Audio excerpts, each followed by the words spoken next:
দুই বউ, একজন সুন্দর আর একজন সাধারণ। শেষে কে পেল আসল সুখ? চলো দেখে নিই কে পেল আসল সুখ। রিনা ছিল কালো, সাধারণ। অনেকে তাকে এড়িয়ে চলতো, কেউ কেউ সরাসরি অপমানও করতো।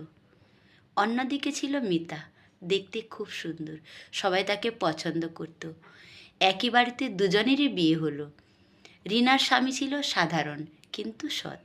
মিতার স্বামী ছিল স্মার্ট কিন্তু ভেতরে ভেতরে মিথ্যে আর প্রতারণার ভরা। কিছুদিন পর রিনার ঘরে হাসি, শান্তি আর ভালোবাসা বাড়তে লাগলো, আর মিতার ঘরে শুরু হলো কান্না, সন্দেহ আর অশান্তি।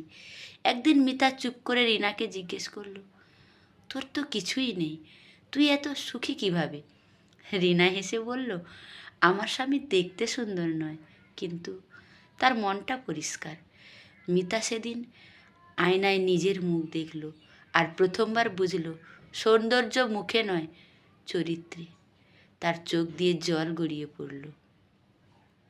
রং ফিকে হয়ে যায় সময়ের সাথে সাথে, কিন্তু চরিত্রের দাগ কখনো মুছে যায় না। তাই মানুষ বেছে নাও চেহারা দেখে নয়, মন দেখে।